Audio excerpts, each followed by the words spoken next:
So, good afternoon. I would put the jacket on, but I've gained a little bit of weight, so that's not happening. It's unfortunate. So, first, before I introduce the panelists, let me just briefly say that the issue of paid family leave is an issue that has been important to me for a long time. But this year, it's a little bit different. Some of the people in the room, I think, know I had children this year, twins. And as twins tend to do sometimes, they came a little bit early. And so my twins came 6 weeks early, and they spent a little bit of time in the NICU, which for a parent, no matter what the situation is always concerning. And it turns out that during the time that my kids were in the NICU, my son did not like eating unless through the tube, unless I was there. Well, I don't have paid family leave, so this was a difficult thing for me to go through because I'm trying to figure out how to be the place where I make the money so that we can pay for those young people, and at the same time be around enough so that my son can do the one thing that was left for him to do so he could leave the NICU. And so I think that's important because a lot of times when we talk about the issue of paid family leave, although we know it's not just about women who have children, we know it's about families and experiences of families. We know it's about fathers and mothers. We tend to go back to talking about women and children. I think one of the things that has happened in the conversation in the state is we've gone back there, and it has allowed the opposition to kind of characterize this as only an issue for women and their children. So I just wanted to put that out there because I think it's important. So now on to the important part.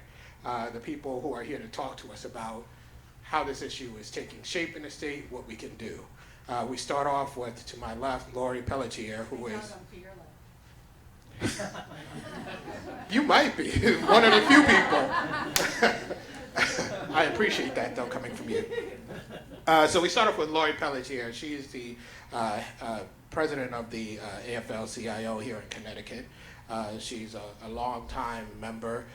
She was 31 years as the International Association of Machinists, and it's a long title. It doesn't matter. What matters is that she is currently in charge of that organization that puts a lot of the might behind issues like this. She's currently in charge of the organization that people like myself in the legislature turn to remember what it is we say we were going to be fighting for. And I think it's important to have that voice here. Let's see, we're going right around, this is perfect. We have Maureen McIntyre, who's the executive director of the North Central Area Agency on Aging. Maureen McIntyre has been with the North Central Area Agency on Aging since 2000, when she started the Part-Time Choices Program, started as the regional director of the Part-Time Choices Program. Prior to her 18 years with NCAAA, she was employed by Anthem Blue Cross and Blue Shield of Connecticut and Community Care Incorporated. She is a lifelong resident of Connecticut. She lives in Durham, and she lives with her husband and daughters, Haley and Tess.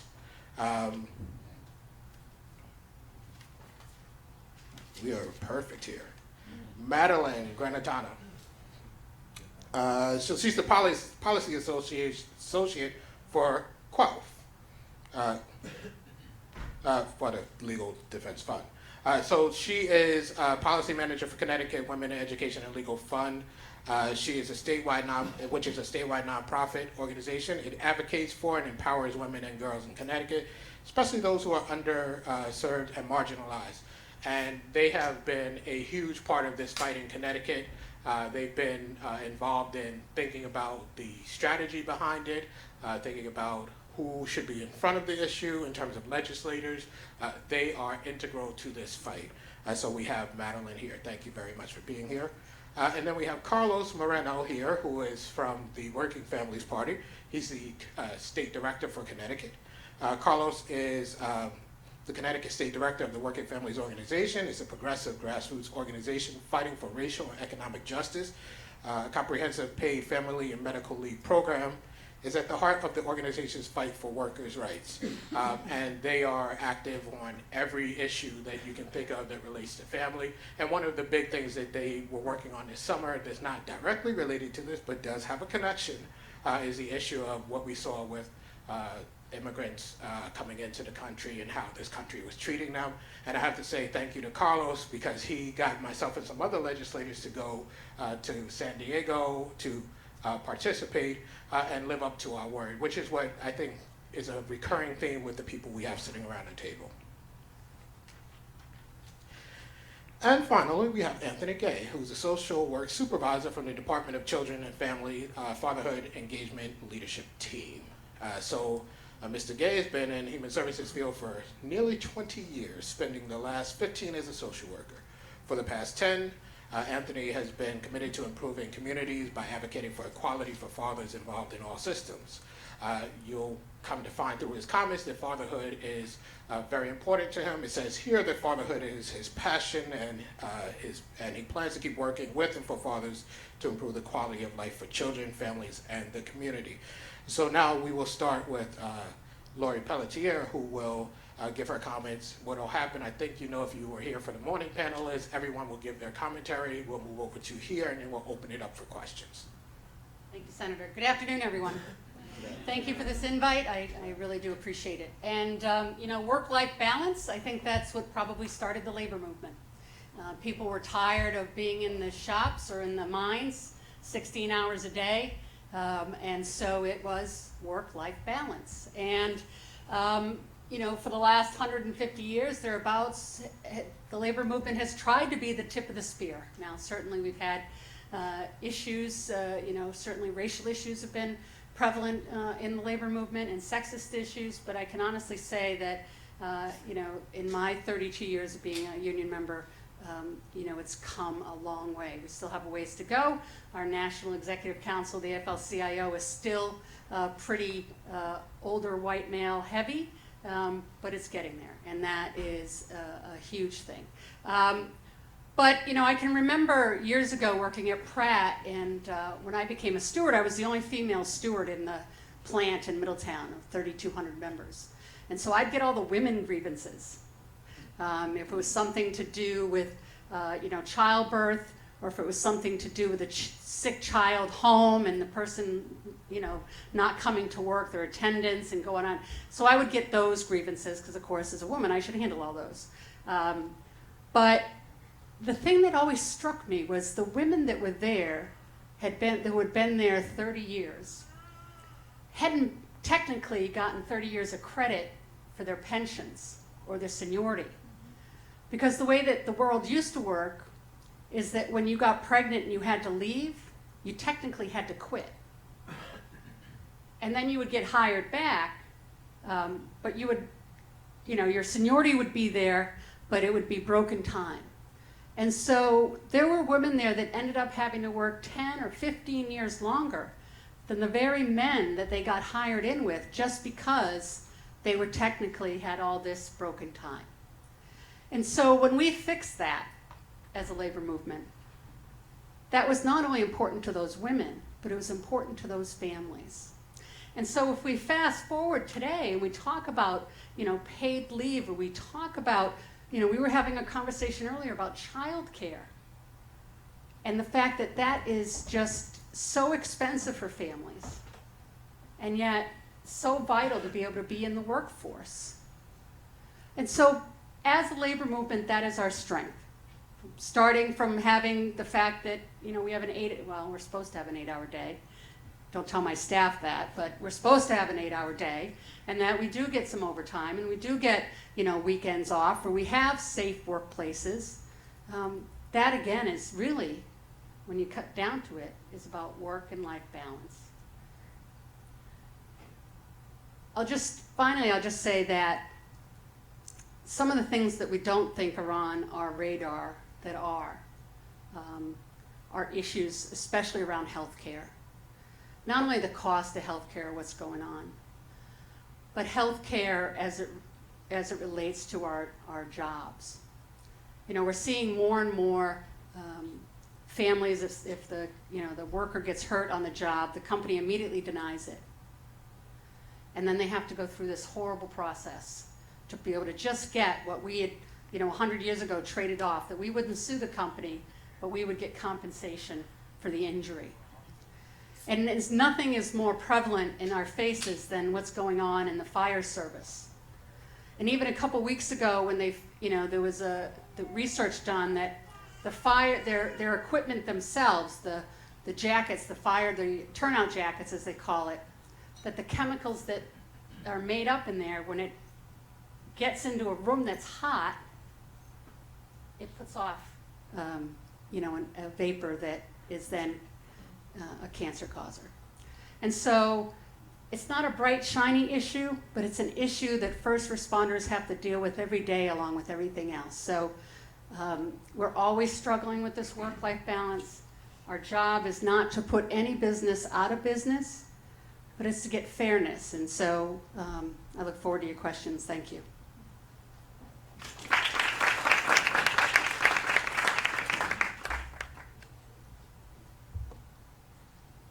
Give me 1 minute, and I'm going to try to switch mics without that feedback problem.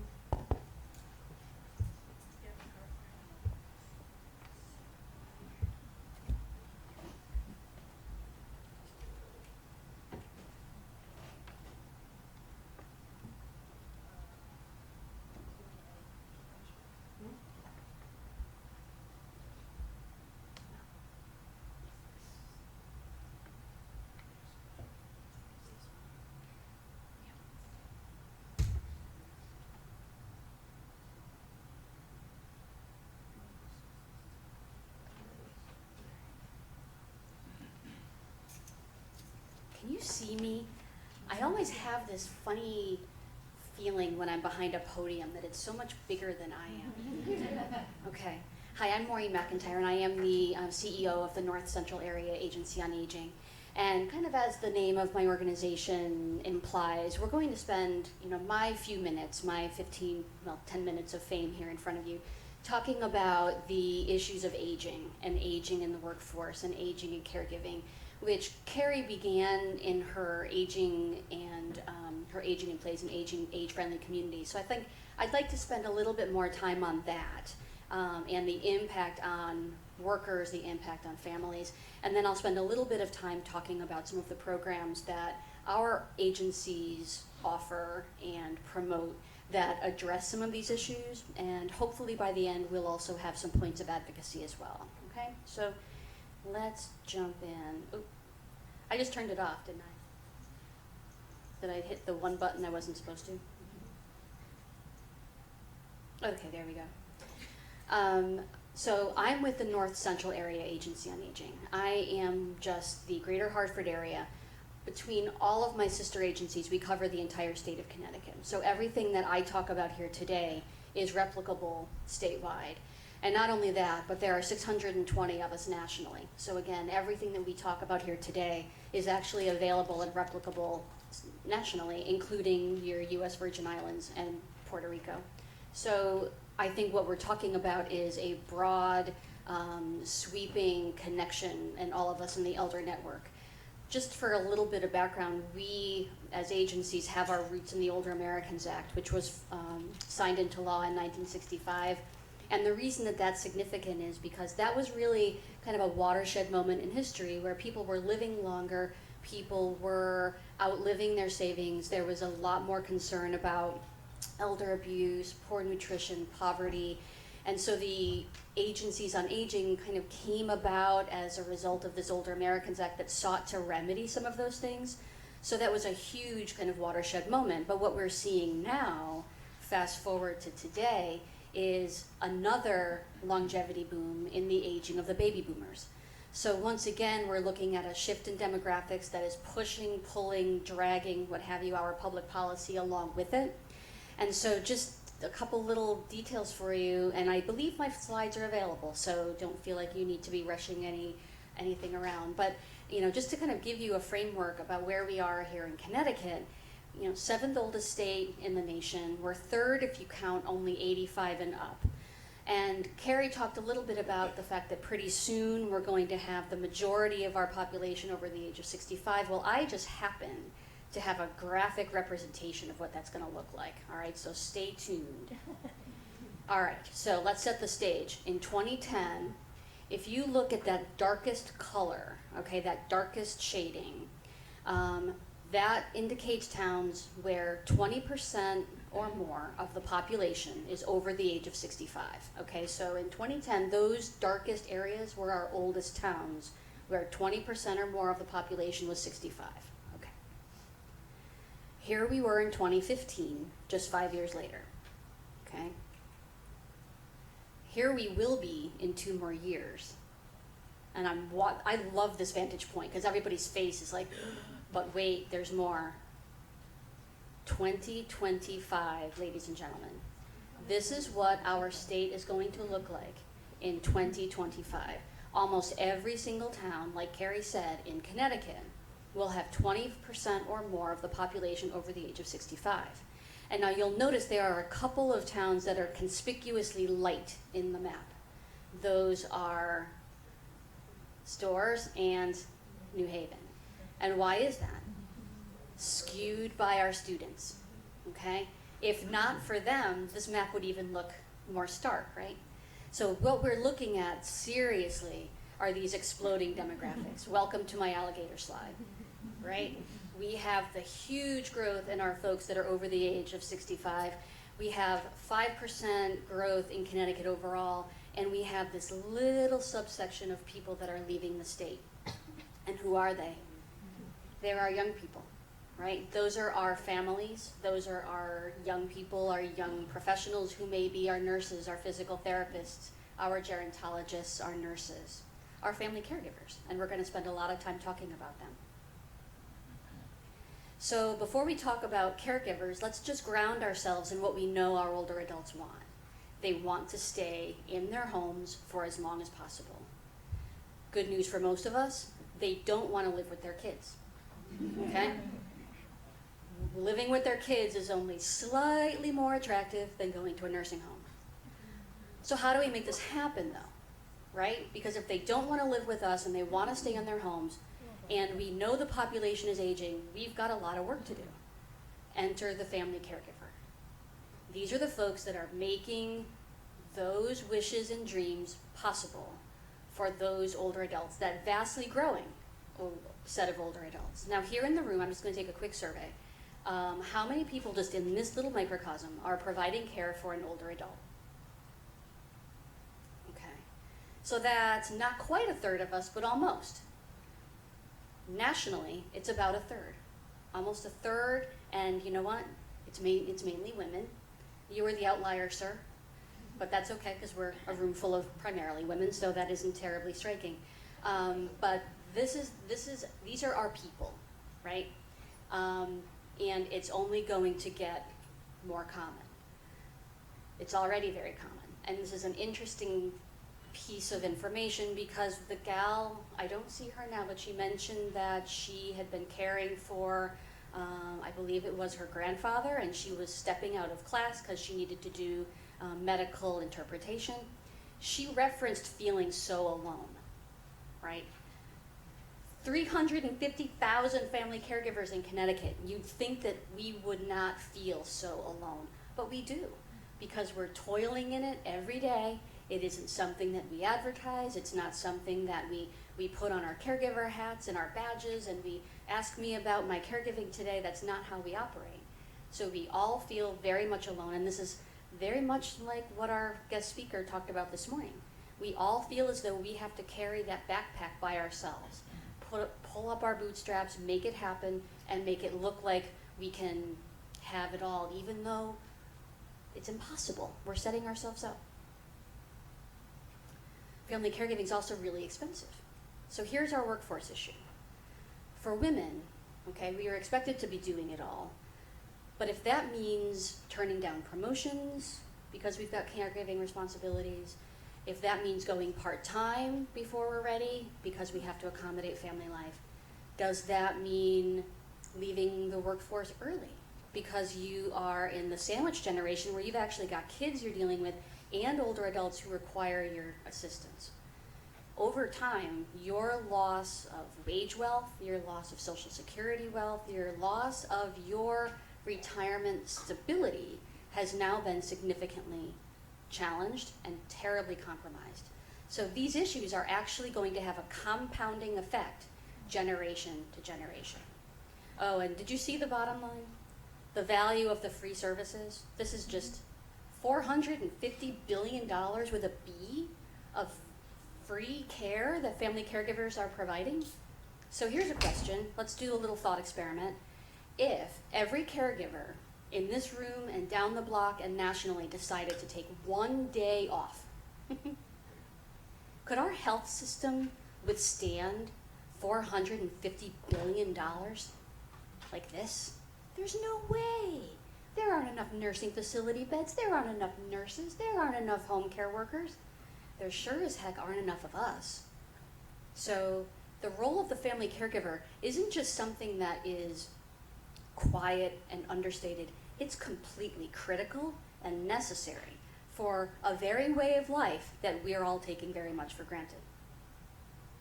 And not only is it common and expensive, it's really hard.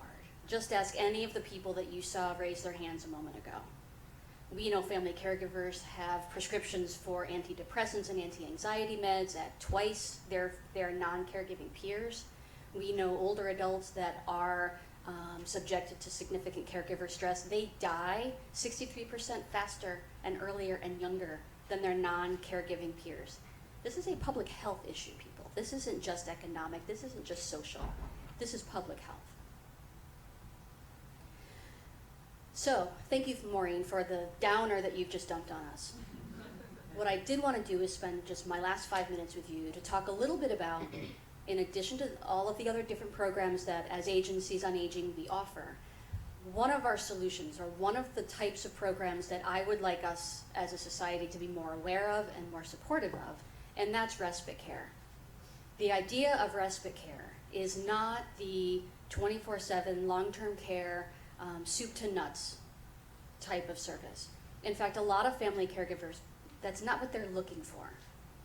What respite is, and it's kind of ingrained in the name, respite comes from respire, which means to breathe. And the idea behind respite care is that all it is doing is allowing caregivers in a self-directed way, in a short-term way, to get out of what they're dealing with and just have an opportunity to breathe. And that can look very different to a lot of people. Sometimes people just need to get to their own doctor's office. It's amazing the number of caregivers who have put off their own self-care for years and years and years. If you ask me, right after the "do you feel safe at home" question, we should be asking, do you have dependent care for an older adult that lives in your home, or are you caring for someone over the age of 65? Those should also be questions on that questionnaire. But nobody asked me. It's okay. Respite can also be used for things like adult daycare. It's a way, as we've talked about childcare and the impact that having children at home and requiring your physical presence, care for an older adult can be very much the same thing. We see this particularly in our younger Alzheimer's population. People with that diagnosis often can't be left alone, but their spouses are often young enough to still be working and therefore carrying the very health insurance that's allowing the family to continue. Adult daycare is an option to provide a long-term strategy to cover certain days so that families can continue to hold down their jobs. But these things are very expensive. Respite care and the funding that goes along with it can be a mechanism for funding these very services that can get caregivers whole, supported, trained, and empowered. So again, as we're talking today, the concept is we need to be using every tool in our arsenal across the entire lifespan. This isn't about pulling ourselves up by our own bootstraps. It's not about otherizing. This generation's more important than this one. These folks don't need as much as we do. This is about creating a strategy that is humane, that is cost effective, that makes sense, and empowers the very people we need to be healthy so that all of our community can flourish. Okay. And I'll look forward to your comments in a little while. These are the 5 of us. If you ever need to contact us, please do feel free. And again, I'm looking forward to engaging with you in a little bit.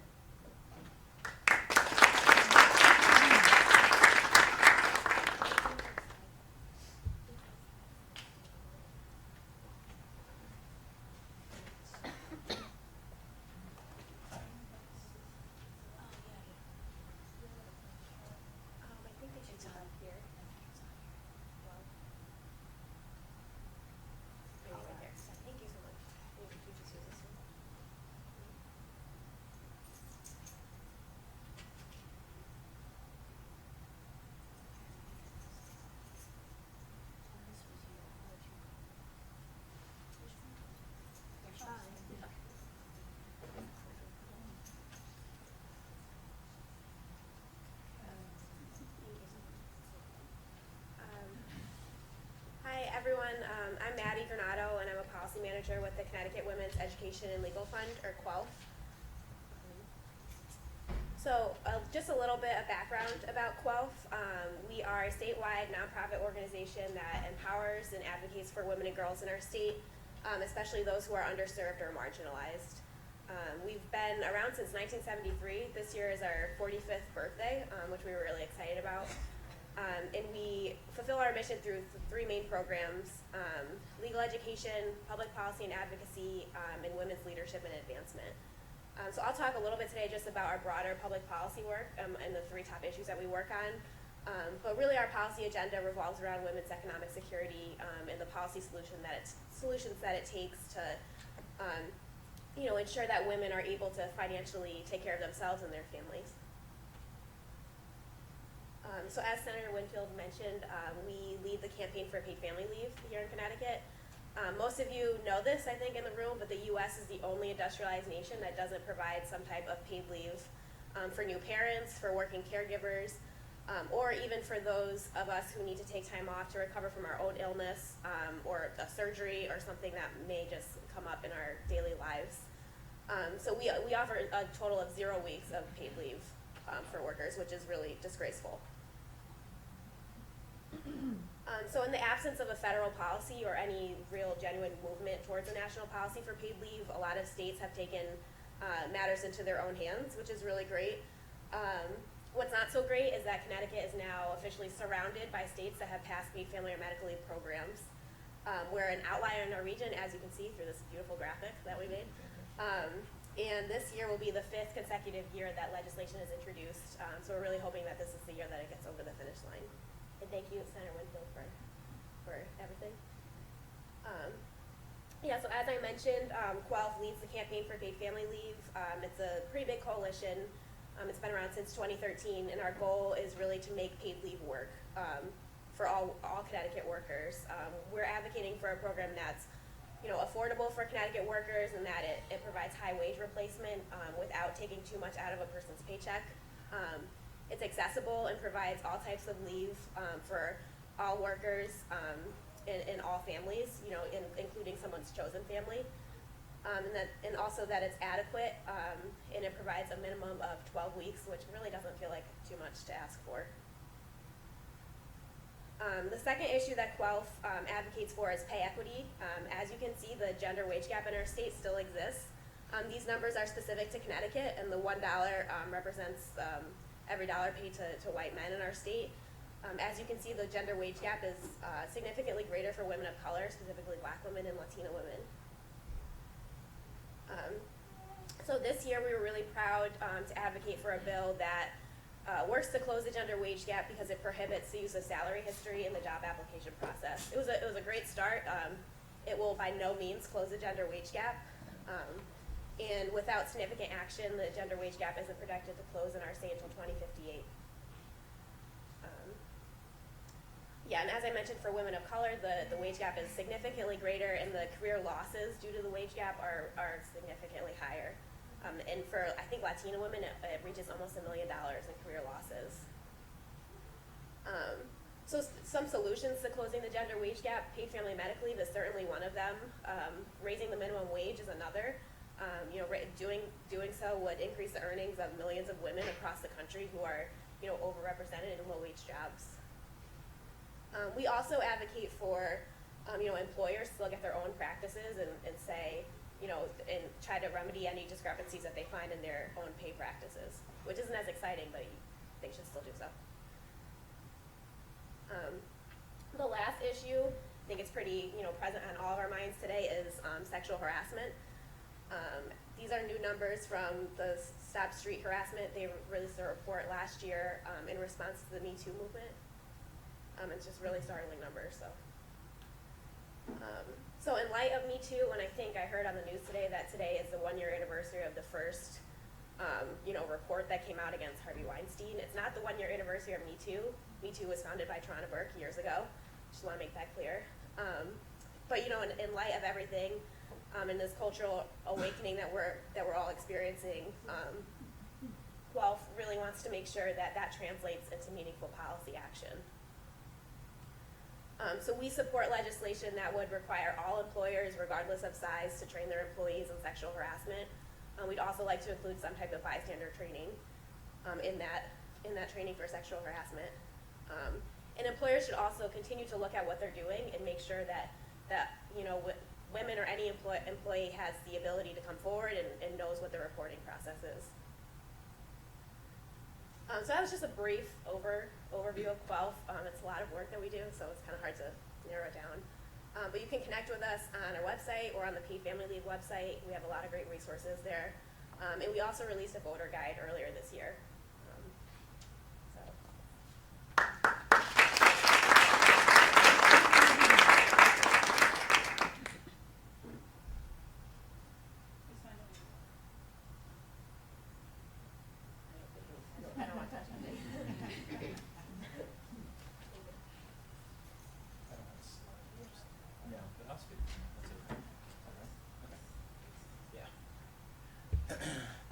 Hi.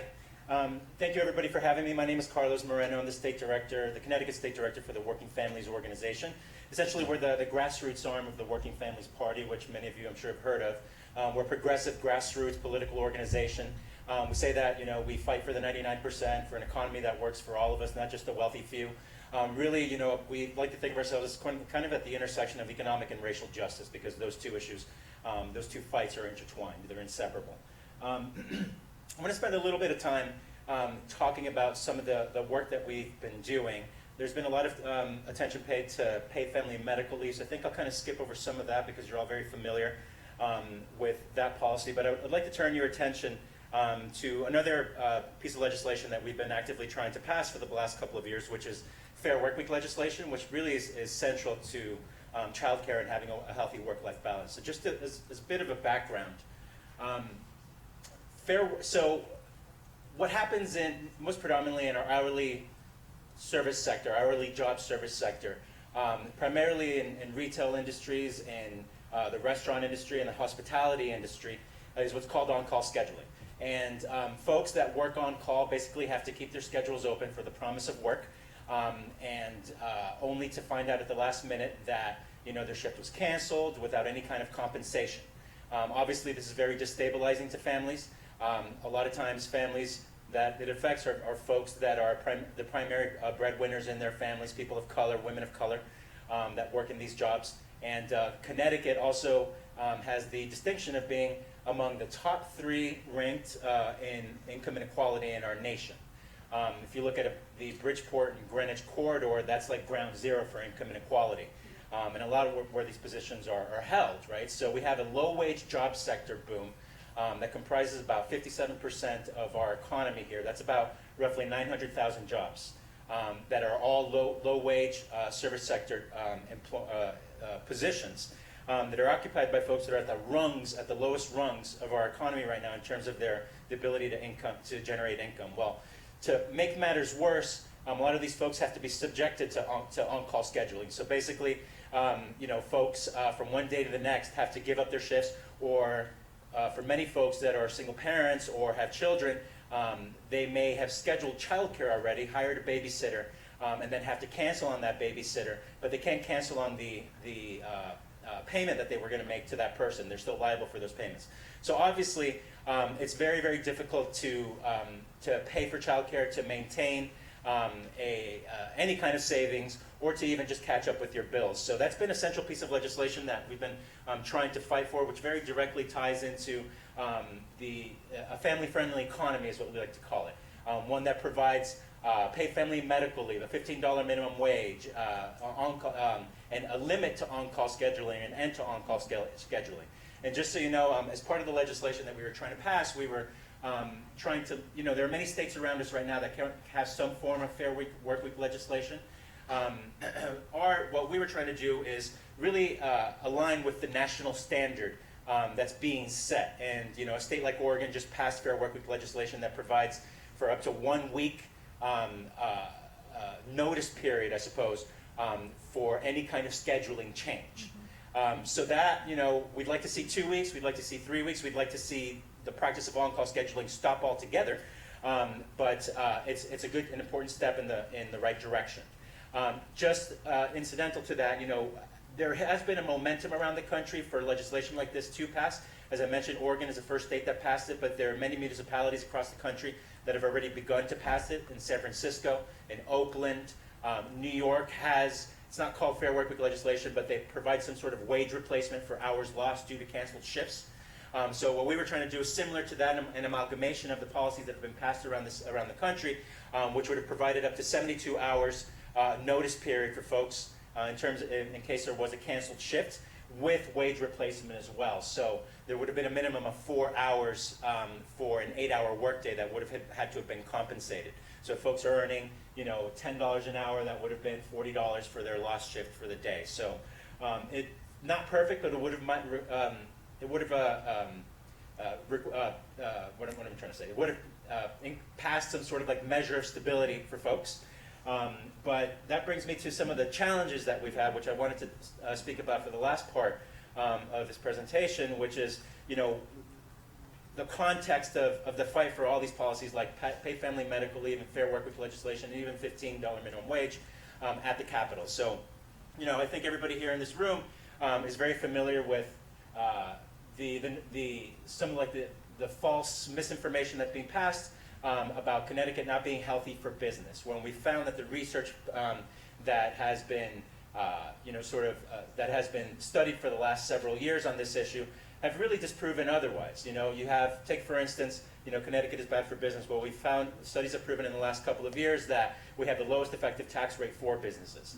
We are also against this backdrop of businesses leaving the state, which isn't entirely true. We found that businesses that have left the state are leaving to states for other reasons, not just because of our tax climate here, which is not as bad as some of the other states in our that we're surrounded by, because a lot of those businesses have left to those states with higher taxes, right? So all this to say that, those are some of the reasons that people put as barriers for passing policies like paid family medical leave and fair workweek legislation. Another reason is, the misinformation about people leaving our state or businesses leaving our state. The people that are leaving our state are really millennials, and that's because they're leaving to states that actually have some of these policies that we're trying to pass, right? So, when you're thinking about this stuff and put it in context, it doesn't really shake out. So it's all the more important reason for us to really tell our personal stories, because that's the best weapon that we have, is controlling the narrative. One example of us trying to do that at the Capitol is the Fight for Fair Work Week, which was really informed by the personal stories of folks that we organized with all around all around communities in our state, by going into retail stores and trying to source these people and talk to folks and let them know about what's happening and ask them about their jobs and the kinds of things that they experience, and try to bring those stories out and try to make them activists and come out and turn out to public hearings and tell their personal stories in front of the Labor Committee and the Children's Committee and so forth. And the Children's Committee is actually an important part of that process for all of these policies, because they're all centrally tied to a work-life balance, or tied to issues of childcare. So while all these bills have to pass through a labor committee because they are to some degree labor standards that are trying to be passed, we try to look to other committees where we can actually control the narrative, like the Children's Committee, to introduce some of this legislation. Because there we have a better chance of hedging against the business interests, or neutralizing the business interests, who aren't always quite as honest with their perspectives on this issue as they ought to be.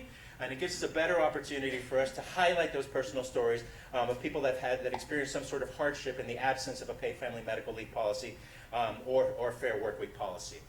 So that's just a little bit about some of the challenges that we've had to experience there. Our best weapon, has been told again, is really our own personal stories. That's the best thing that we can do, and turning out to hearings.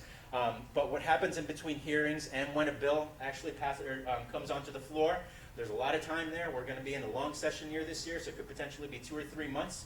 And that's really the most important period, because we found that when we're in public hearings, we have a much better chance of getting the stories that we want placed in the media that tell our really heartfelt stories, and our best chance to move legislators. But then when they go back into their caucuses and start doing what they do, that's where we're really vulnerable, and it's really important for folks to come out and turn up at the Capitol after hearings and continue to put the pressure within your districts about your own personal stories, whether it's doing earned media like letters to the editor, getting your own stories out in the editorial columns and so forth, or participating in actions or getting involved with different grassroots organizations in your area. So I think a lot of you all know that stuff, but that's really the crux of the fight, I think, that we're going to be in this year. We'll see how everything shakes out on November 7th.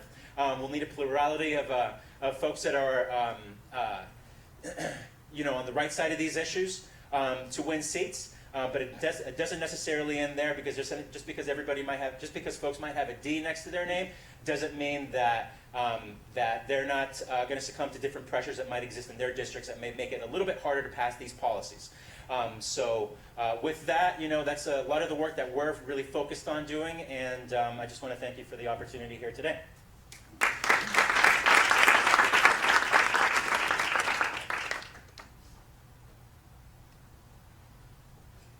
So first and foremost, thank you for having me. I'm honored to be here today, and it's such great positive energy in this room, and hopefully I can add to that. So I'm here to talk a little bit about the Fatherhood Engagement Leadership Team and how it came about. And along the way, I'll probably share some fun facts, because oftentimes I do presentations about fatherhood, and sometimes I am the preacher and people are the choir, and sometimes I am the facilitator and people do not agree with my position. So hopefully you guys agree with my position today. So just really quick, so there was a lot of discussion about paid leave and other things like that. One of the things that sticks out for me around fatherhood, and I'm quite sure some of you may know this better than me, there was a gentleman in 1996 or 1994 in Maryland. His name was Harold Dustman. And Harold Dustman's wife had a baby. First she got sick, and he wanted to take FMLA, and he was denied FMLA. And then a few years later, his wife was pregnant, and he wanted to stay home with his wife and his child, and he was denied that as well. So he actually filed a suit through the ACLU, I believe, in Maryland. He won his suit for $375,000 because they told him what Maryland said to him was, because he does not have the capacity to breastfeed, he could not get FMLA. Because he can't breastfeed. And that was their position, which is just phenomenal. So after the suit, that changed, and nationally, Bill Clinton, and I'm not sitting here to be on any political side, that's not my position, but Bill Clinton is the one who actually passed that law through that men could have FMLA, because up until that point in time, men in the United States actually couldn't get FMLA. So I just wanted to share that as a fun fact for those of you who may not know that. So why am I here, and what is the Fatherhood Engagement Leadership Team? The Fatherhood Engagement Leadership Team came about because the state of Connecticut, like every other state in the country, gets an audit by the federal government. And they actually do a random selection of cases. And what they found in Connecticut is that in Connecticut, DCF workers, social workers, do a phenomenal job of engaging mothers. Phenomenal. Whatever a mother needs, the workers, they're out there, they're trying to get it done. They actually do an even better job of engaging children and making sure children's needs are met. But what they found is that fathers, not so much. So if I had to put it on a scale, mothers are here, kids are here, fathers way down here. Basically what was happening is that DCF workers weren't paying any attention to fathers. So the federal government said, you guys have to create a PIP, a performance improvement plan. You got to come up with some strategy to engage fathers. So they choose me to figure it all out. So we came up with what we call Fatherhood Engagement Leadership Teams. And there's no money attached to this. And I'll share this. And the reason I said earlier that sometimes I'm the facilitator and people don't often agree is because I'm oftentimes preaching to my peers and my coworkers, because that's where it needs to begin. And I will tell you, as an agent of DCF, the commissioner and everyone down the line knows that we still have issues around engaging fathers. I'll share a story with you really quick, just to give you some insight on what happens. So I had a gentleman walk into my office. At my desk, I get a phone call from our office assistant, and she says, there's this guy down here, and he's irate, and he's crying, and I'm thinking I should call the police.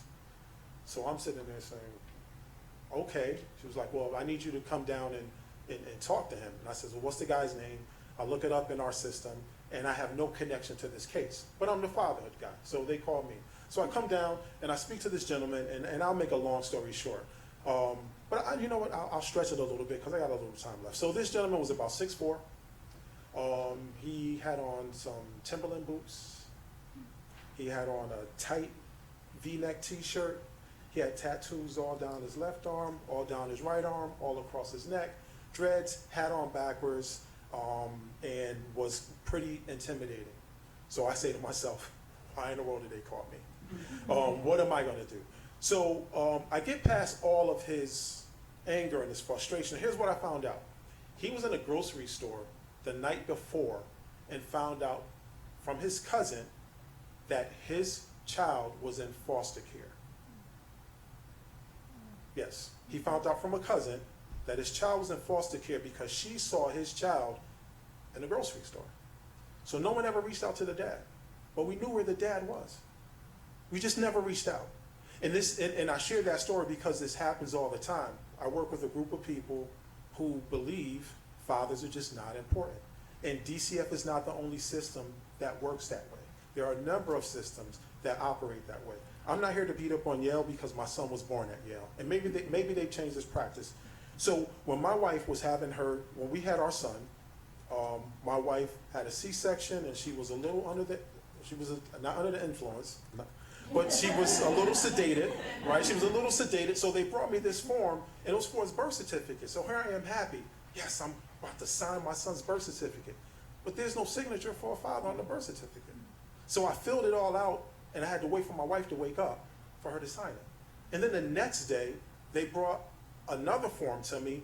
Yale does this phenomenal reading program. So if you have a child, there's this reading program, and they send you books at like 9 months, and then at like when he's 2, and then you get books throughout until he's like 18 years old. So I get that form, and I still have a picture of it in my phone. Same thing. I fill that form out. There's no place for dad to sign. I take my son to school, preschool, on a regular basis. I take him and pick him up, but every time there's a phone call, they call my wife.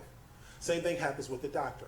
So when I say these systems exist, it truly, really exists. But in my opinion, the system that sort of needs the most work is the system that I work in. Because we have the power and ability for children who are removed to get those children back to their parents. That's our goal. There's no quota. I could dispel the myth. DCF does not have a quota about if we remove children, we get raises. Doesn't work that way. I can tell you, if we never remove the kid again, I will still have a job. Because abuse and neglect just happens. And it's not a race thing, it just happens. So with that being said, I was told I needed to develop this fatherhood engagement leadership team. Actually, I came up with fatherhood engagement leadership team. Came up with this thing called Dads Matter Too. And what I did was I actually solicited the help of community providers. My thought was, if I could get the folks that I work with to change their mindset, that's great. But if I send them out and make referrals into the community and they haven't changed their mindset, it's going to feel the same as soon as they leave this building. So I got community providers, probate judges, lawyers, teachers, policemen, and we all sit around the table and come up with strategies on how we could go back and work in our systems to change how we treat fathers. I could tell you story upon story upon story about how many men have come into my office saying that this system is unfair, and it absolutely is. We know it, but changing people's perception is the problem. So one of the things that we've tried to do to sort of spread the word a bit, and I have to thank Mr. Father Gill, my friend, we started doing conferences, statewide conferences. Initially they were free, but as I stated, we don't get any money, so we find funding to do conferences. We do one here every year for the last 4 years on this campus. It's called the Dads Matter Too conference. We do it every year on the second week of August. So if anybody's ever on campus and you want to stop by, please stop by. We also do what we call the Dads Matter Too Community Day, and we just had our 6th annual Dads Matter Too Community Day. And what that consists of is we get providers from all over the state to come to one of our local parks in Waterbury Library Park, we have providers, we have things for kids to do, we have food, you name it. It's an all-out community day. We've gotten 7,000 people, we've had 1,500 people. But the reason we do it is just to really raise awareness and show the importance of fathers. Here's another fun fact. So in the early 1900s, there was this woman who her father passed away, and her mother raised 8 kids. So she petitioned to have Mother's Day be a holiday. And she started that plight, and it took her about 6 years for Mother's Day to become Mother's Day as we know it. So at the same time, there was another woman who heard about this who said, you know what? My mother passed away. My father raised all 6 of us. There should be a Father's Day. So she started that plight. She started her plight in 1910. In 1962, Father's Day became Father's Day. So it took 60 years. 6 years for Mother's Day, 60 years for Father's Day. So, which is just sort of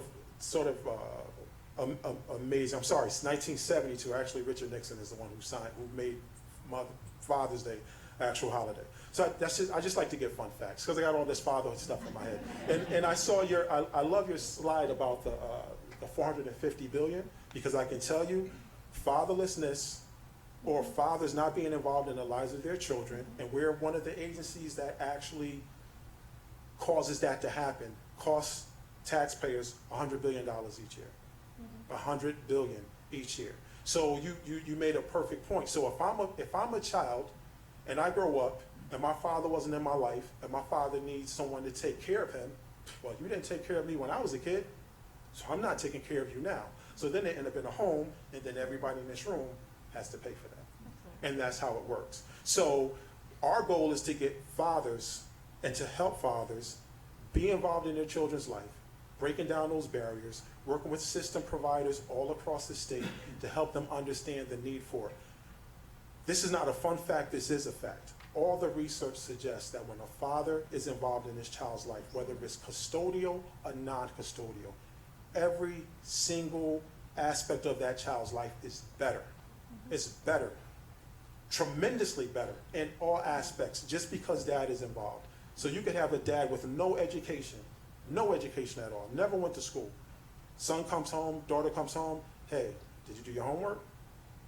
I need you to do your homework. That little statement encourages children to do their homework because they want to make their dad proud. Now, I'm not up here to say all dads need to be with their children. Trust me. There are a number of dads, in my opinion, until they get it right, should not have contact with their children. But us as an agency, we can't just give up on that. And we've done that in the past. And this all started back and I'll end with this. This all started back in the 60s when DCF workers were told, when you go out to a home, you need to check for male paraphernalia, whatever that is. And that's typically boots, male shoes. And social workers would literally go into people's home, open up their drawers, look to see what's in, and if there was male paraphernalia, they could lose their funding. So in essence, our agency caused separations in families because now fathers can't be there. And we did that for a number of years until the feds actually said, you guys got to look at what you're doing. So now we're trying to catch up and sort of even the playing field. The problem is many people are so used to that mindset, and until all the newbies come in and some of the old timers transition out, we have an uphill battle. I have an uphill battle. I am not a liked man inside of DCF. I can tell you that. But with pride, I will continue to fight the fight. I'm a father. My father was in my life, and I grew up on a street where I was the only kid who had a father on the block. And my dad was like Michael Jordan to them because he was the only man on the block. So I know the value of it. So my hope is that through the work that we do, the collaboration with CCSU and other community supports and Tony Junkins through DSS. And one more thing, just because we have the senator in here. I just want to say this. I want to thank the legislative body for funding for fatherhood, because 2 years ago, every fatherhood program in the state got cut. Every program. So if a father wanted services, there was no place to go. So if a mother and a child gets displaced, they could go to a woman and children's shelter. There's no woman and children's shelter in the state of Connecticut. It doesn't exist. So we still have a ways to go in terms of providing services, but the legislative body decided to fund that again. So all of those programs that were defunct are now being brought back to fruition, and that's a beautiful thing. So I will end on there because I could talk about fatherhood forever, but I will sit down and hopefully you guys will have some questions for me. So thank you.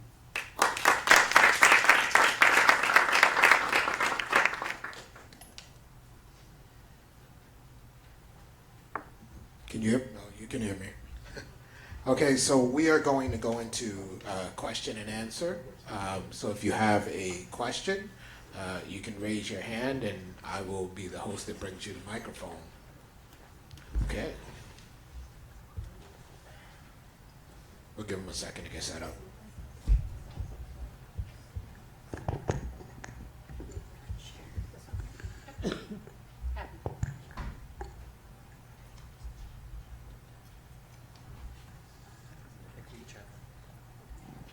Thank you all for coming. I appreciate all that you've contributed today. As a social worker myself, excuse me, Mr. Gay, I appreciate what you talk about with regards to fatherhood enhancement programs to build up and strengthen families as well as our communities. And I was curious to know what other cities are you currently involved in bringing Dads Matter to, as well as, what other ways are you helping fathers to foster stronger, more in-depth relationships with their sons and daughters? Because I agree that it's important for them to see the father and have at least that presence, but we also understand the tremendous support of what it means to really have a emotionally supportive father. So in terms of what other cities, Yes. we have the Dads Matter 2 Community Day. 2 years ago, as I stated, we started 6 years ago. Yeah. And it took me about 4 years to work with all our other regions in the state. We have 6 regions in the state. And 2 years ago, we actually had the Dads Matter 2 Community Awareness Day in every region that happened on the same day simultaneously. And the goal was to do that every year. I think when I started, I said there's no funding. So the issue becomes who's gonna pay for it, who's gonna fund it, and if the workers don't go out and fund it, our agency at this point has not allocated a line item for us to say, hey, we need money to do this event. So this year, there were 3 events in the 6 regions. So Hartford had one, New Haven had one, and Waterbury had one. I will share that my goal in this is to do this on a much larger scale outside of beyond the borders of Connecticut as well. And I've been in contact with Massachusetts and Providence, who's looking to partner and do something the same day.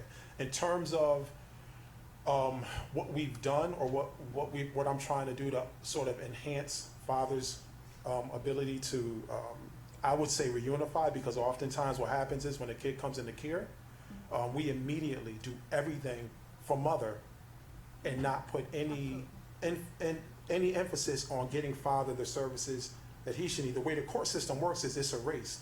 You both get specific steps by the court ordered, and whoever does their steps first gets the child first. And I hate to put it that way, but that's the way it works. And with that being said, what I'm trying to encourage workers to do is to be fair. Don't give mom more than you would give dad, and don't give dad more than you would give mom. The child needs to be with the most appropriate parent. Absolutely. But if we don't give father the shot, then that's not fair either.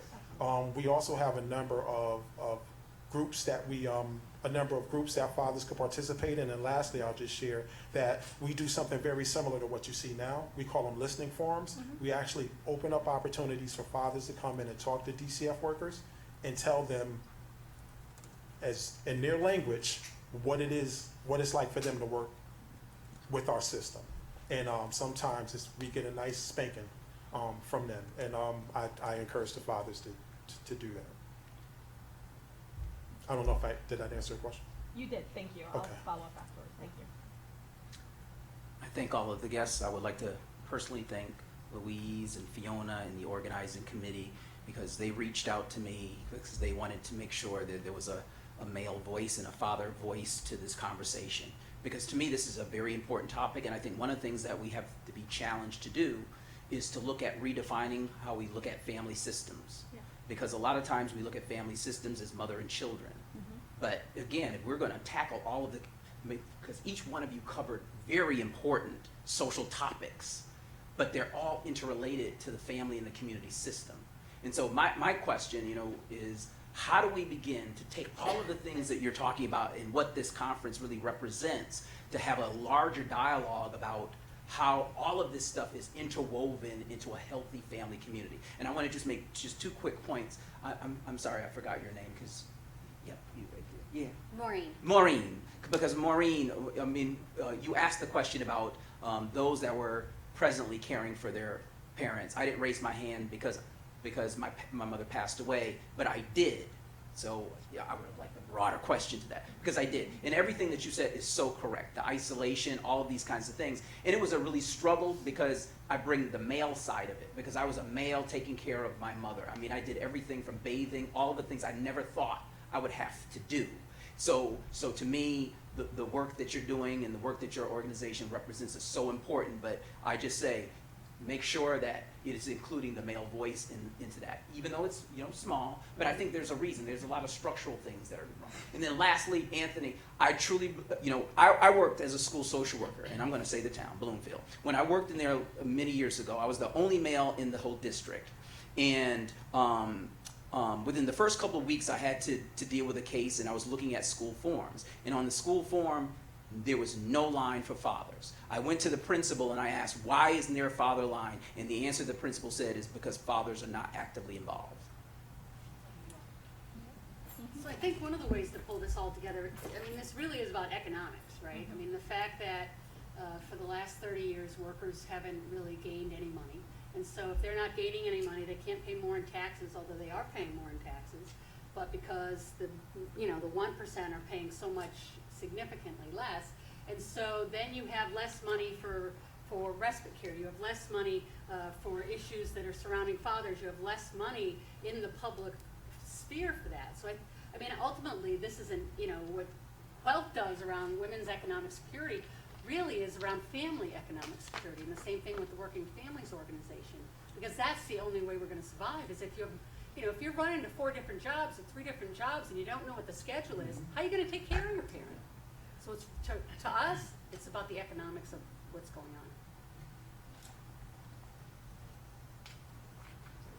on. And I think also the importance of the dialogue. I've been in the Elder Network for about 20 years, but it's the first time I've been on a panel with these folks. So I think we get so caught up in our own silos. And thank you for, of course it's DCF that comes up with the word silo, right? Because we're always throwing the silo word around when we're in Connecticut, because we are hopelessly in our own heads when it comes to our social programs, when it comes to our Medicaid waivers and how we care for people. But this, what I'll call cross-pollination, for a lack of a better word, is where good things can really happen. Because I kind of mentioned otherizing. Well, we have so much more in common than we would ever necessarily have known or verbalized if we weren't sitting in the same room at the same time.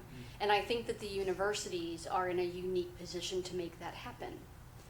These kinds of events with, we've got intergenerational, we've got cross-cultural, we've got a variety of different funders and stakeholders. The university setting is perfect as a crucible for this kind of thing. So I would call on the Connecticut State University system perhaps as a really interesting champion to get this to happen on a more regular basis. And I appreciate what you said about male caregivers, and there's an entirely new and growing set of data about the growth of the male caregiver and frequency, just simply because of the demographics. So we've got traditional women's work. Men and baby boomer men primarily are saying, forgive me, this is on tape, hell no. Right? And so I think it's extremely important, and thank you for making sure that the plight of the male caregiver was adequately represented. Are there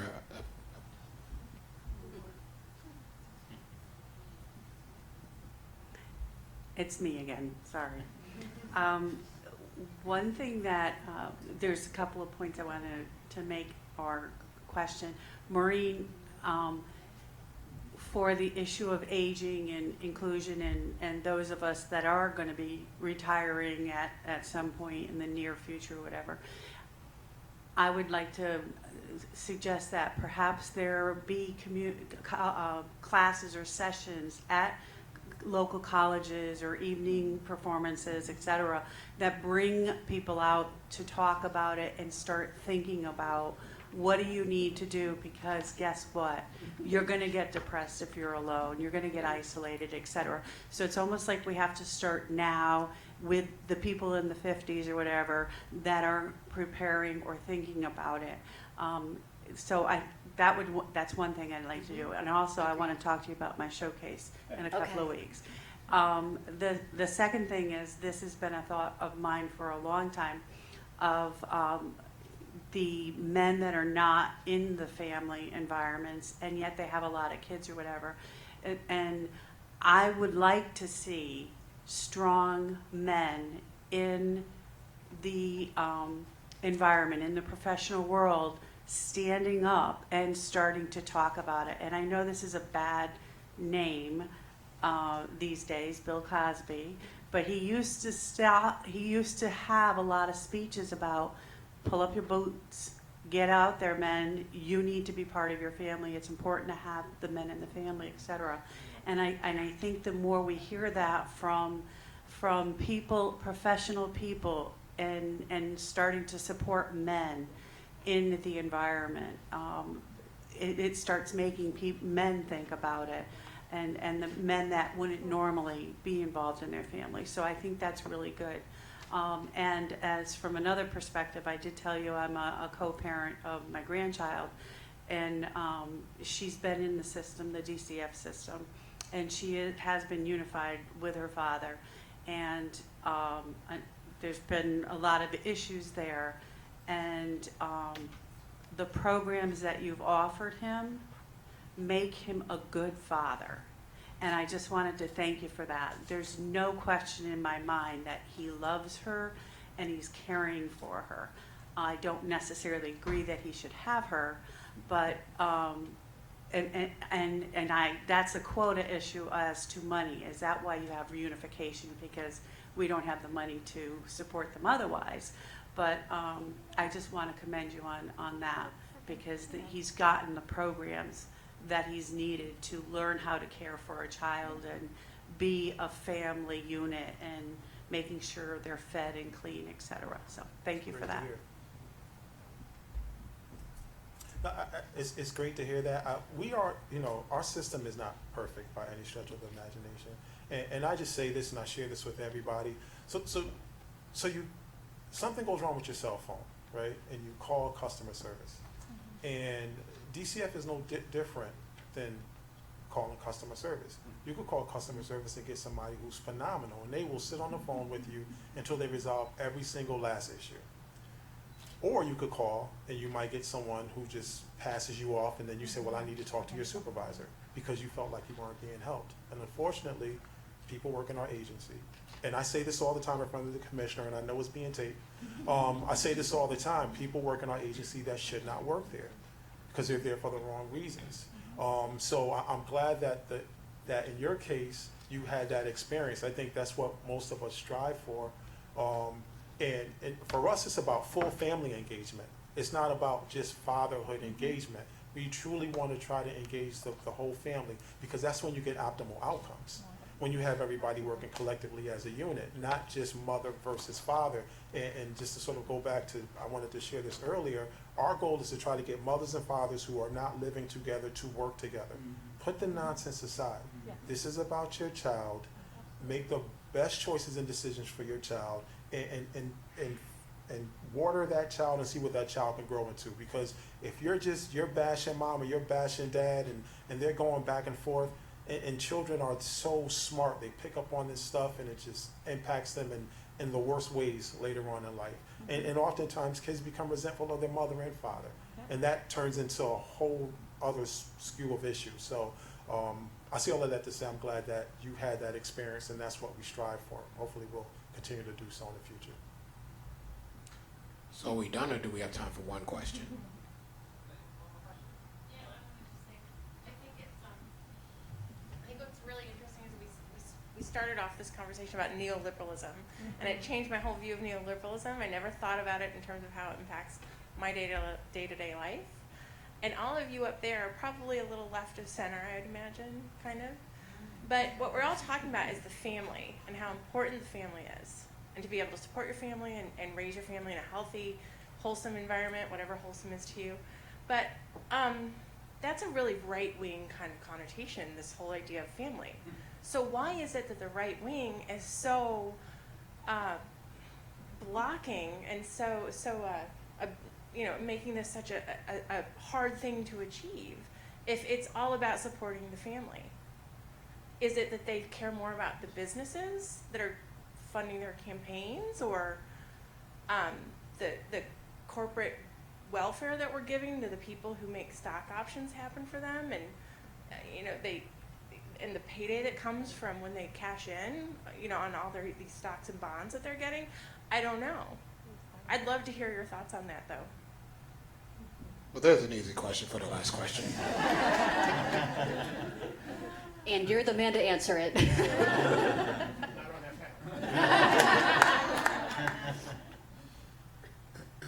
Anybody like to take the question? I usually don't have a problem answering questions, but I'm kind of stuck on that one. I don't know if I really know the answer to that one, and you want to give it a shot? Well, I just think that, again, I think that it's more about public relations for them. We lived through the years of, family values. Then we lived through the years of, compassionate conservatism. And that was just a mantra for them. Deep down inside, they're willing to spend whatever money they have to make sure that our views, our opinions, that children, that they're depressed. I mean, they're fighting, this whole conversation about Kavanaugh and, their lust for overturning Roe v. Wade, regardless of how you feel about that, while they're separating children. And they're not funding children's programs. And they're saying that people on welfare, they like it that they don't have to work. They love living on food stamps. I don't know about you, but I don't know that I could go a weekend on $100, right? But so that's what gets me. To me, it's more about marketing. That they are just trying to market to you what you think they are, but the reality is they'll cut your throats out any chance they get. Wow.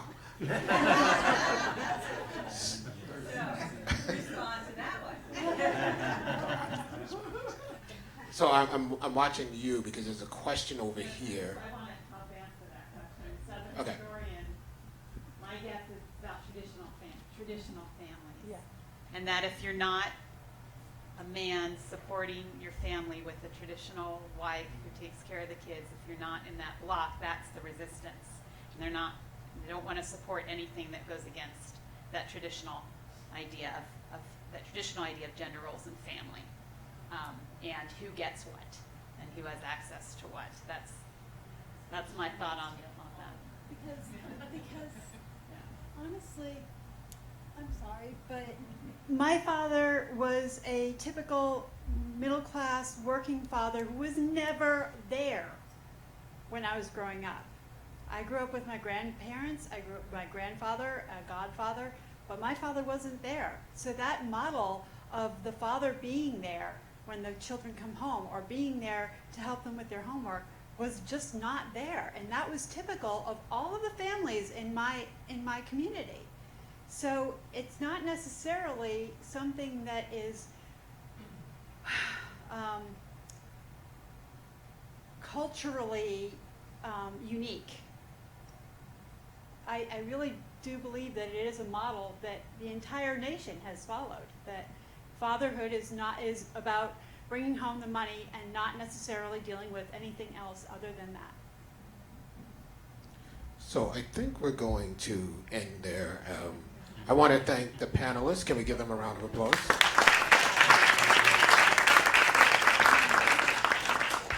Am I throwing it back to you? Okay, we're gonna wrap up. I want to thank Senator Gary Winfield